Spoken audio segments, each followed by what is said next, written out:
So the first thing I'll need to do is import some sounds into my project. I've already gone ahead and made a sounds folder, and so I'm going to right-click this folder in my content browser and select Show in Explorer. And that will bring up the sound folder in my project in Windows Explorer. Then over here, I have already got a collection of sounds. So I'm just going to select all these, hit Control C, and then Control V to copy them into my sounds folder in my project folder. I got all of these sounds from freesound.org. I'll leave a link to each of them down in the description if you want to use them yourself. Make sure that all of your sounds are .wav files, as Unreal does not recognize MP3 files. Once you've copied your sound files over, you can go ahead and close these windows. Down here, you'll get a pop-up that says that Unreal has detected some changes and asks if you would like to import the changes. Go ahead and select Import, and now all of your sound files will appear down here. So the first thing I want to do is I want to add a sound that plays when the ball is placed in this pipe here. And every time I want to use a new sound, I want to first make a new sound cue for that sound. So to do that, I'm going to right-click the sound I want to use. I'm going to go up to Create Cue. And it creates a new sound cue object right here in my sounds folder. Then I'm going to double-click that to open it. And a sound cue basically lets us make alterations to this sound without affecting the original sound itself. So for example, I want the sound to be pretty prominent. So I'm going to select the output here. And I'm going to change the volume multiplier to 1.5. And then hit save. So now whenever I play the sound from this sound cue, the sound will be louder than the original sound file. There's a lot of sound mixing you can do in a sound cue, but we're not going to get really deep into that today. Once I'm done and I've made my save, I'm going to close this down. Down in the content browser, you can play the sounds to give them a preview. And you can also play the sound cues as well. And if you listen, the sound cue is a little bit louder now. And then I'm going to go into my blueprints folder and open up the pipe. Now, when working with audio in Unreal, you can play a sound with or without attenuation. A sound without attenuation will play as if it's coming from everywhere. There's no specific place that it will play from, and so no matter where you are in the world, it will play at the same volume. So that's the way I want to go about playing this sound that plays from the pipe. And one way to play a sound without attenuation is to use a Sound 2D node. So I'm going to drag off of this pin, and then type Sound 2D. And then from there, I'm going to find my sound cue. And then I'm going to hit compile and save. So now, whenever the ball drops in the pipe, it will play this sound. Let's give it a test.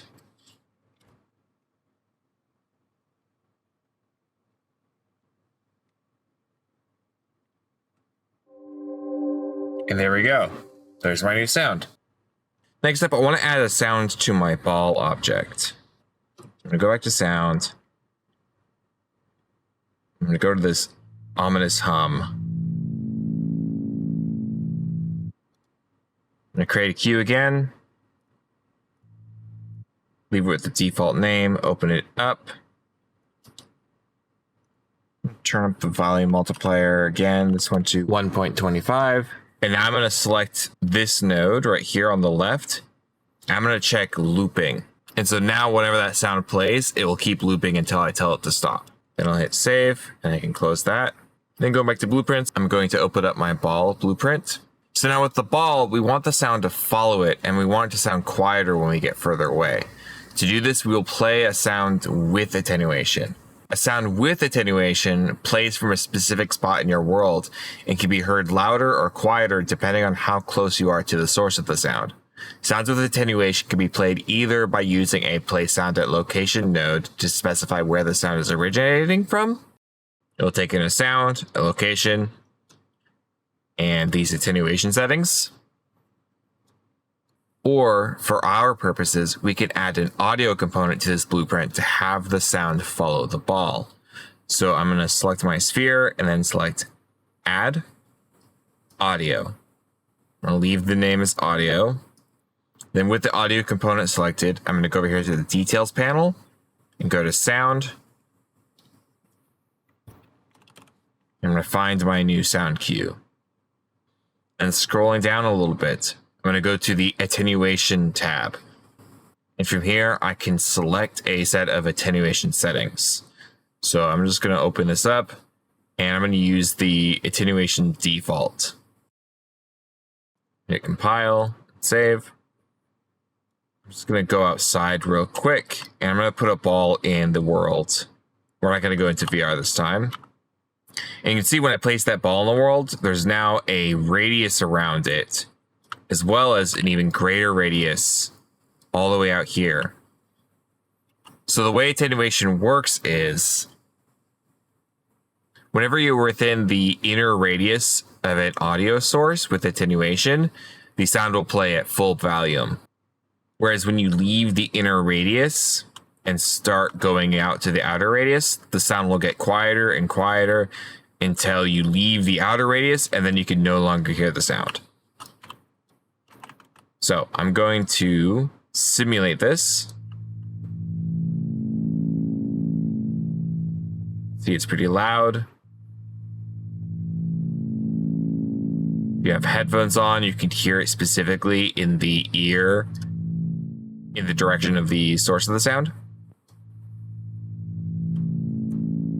If you back up, it'll get quieter, quieter, and quieter. If you want to, you could make a new preset of attenuation settings by right-clicking in your content browser, going to Audio, and Spatialization, and selecting Sound Attenuation. But we're not going to bother with that today. You can also, in a specific sound component, choose to overwrite attenuation to set specific settings for that component. Most notably, you have options to change the inner and outer radius of your attenuation. So I can make the inner radius smaller, the outer radius smaller. Hit compile and save, and we'll simulate that.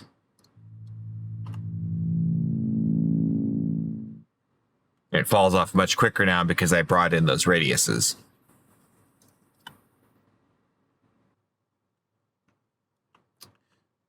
Next up, I want to add sounds to this door when it opens and closes. So I'm going to go to sound. There's a closing sound and an opening sound. So I'm going to create a cue. And I'll create a cue. And I don't think I'll edit those for now. If they're a little bit too quiet later on, I can turn up the volume, but I think they'll be fine for now. Then I'm going to go back to my blueprints, open up the door.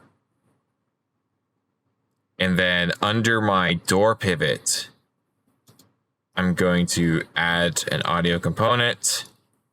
I'm going to go to my viewport.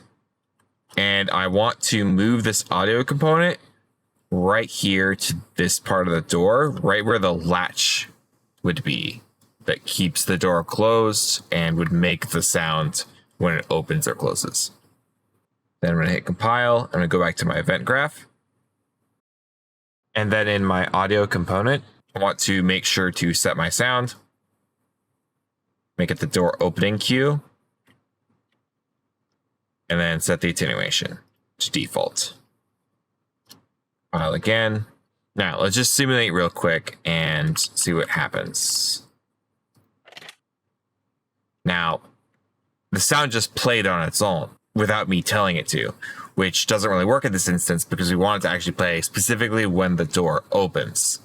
So I'm going to stop for now. And there's one more thing we need to do to the audio component. We need to scroll down to the very bottom here and uncheck auto activate. By default, auto activate is turned on and it just causes the sound to play on its own. So with it off, it should wait for us to play. Wait, simulate again, and there's no sound. But now that it doesn't play on its own, we have to tell it manually to play. So I'm going to make a little space for myself here. And from the true node, so this is when we're opening, I'm going to type in play. Make sure I select play, parentheses, audio. And this node will just play the sound attached to the audio. So then if we give it a test, jump into VR again.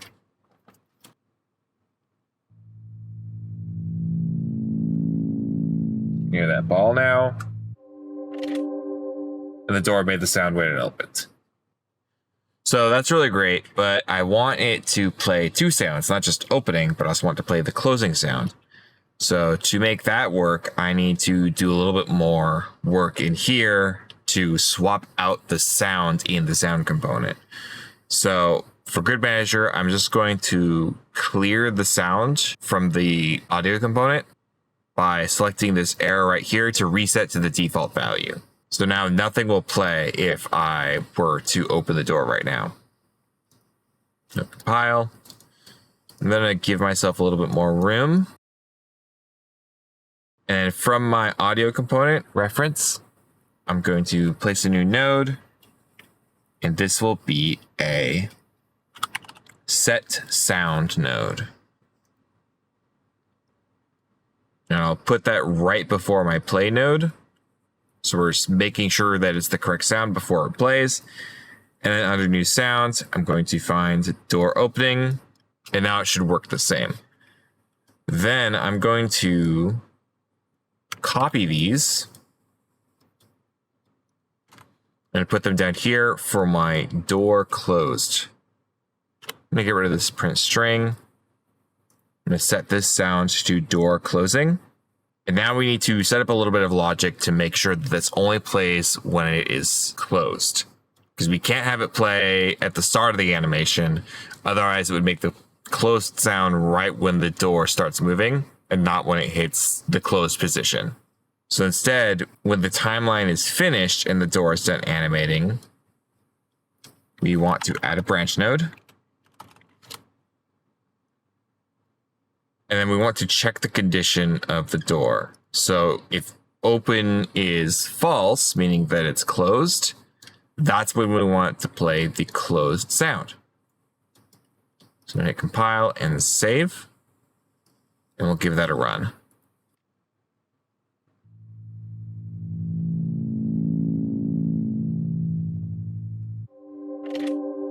The door opens, makes the sound.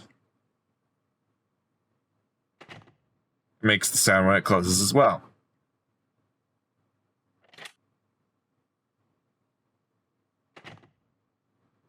There we go. If we wanted to do a little bit more work, we could probably adjust that timing on the closed sound. I'm going to look at the wavelength of my door closing sound, and I can see if there's like a little bit of space before the sound actually plays. So I might be able to adjust this so that the sound starts a little bit later and it sounds more in line with when the door actually hits the closed position.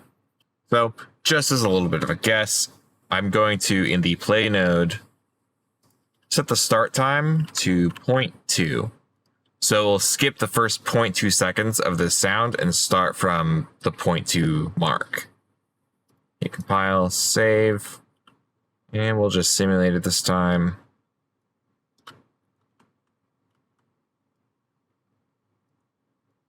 Hit my editor button press.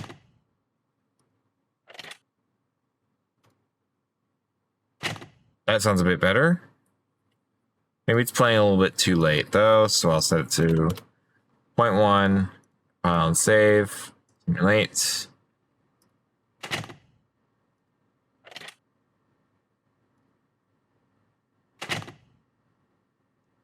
And that sounds a little bit more in line with when I would expect it to play. Finally, I want to add a little bit of music to this experience. So that wouldn't really be associated with any of the objects in the room. It's more so associated with the level that I'm on. And so the logical way to do this would be to play the music from the level. And to do that, I'm actually going to open the blueprints for this level. So just like any of the actors in this scene, the level itself is also a blueprint, which I can access by going up here, opening that up, and then going to Open Level Blueprint. And then from here, all I need to do is create a event begin play.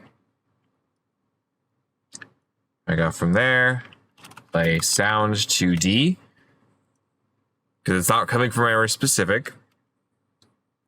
And then a sound, I need my music for that. I'm gonna go to ambient music, create cue. Double click to open that up. I'm gonna select the node on the left and check looping. So that it loops. I can close that. And then go to sound.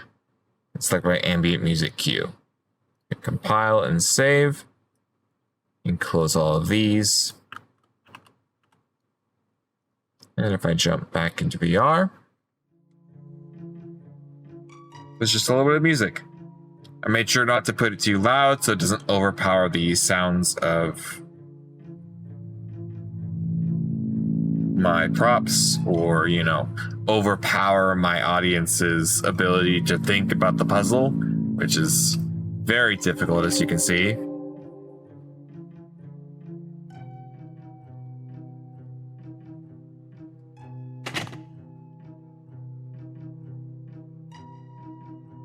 And there you go. So those are the very basics of working with audio in Unreal for VR. And with that, I wish you luck and I hope you have a good one.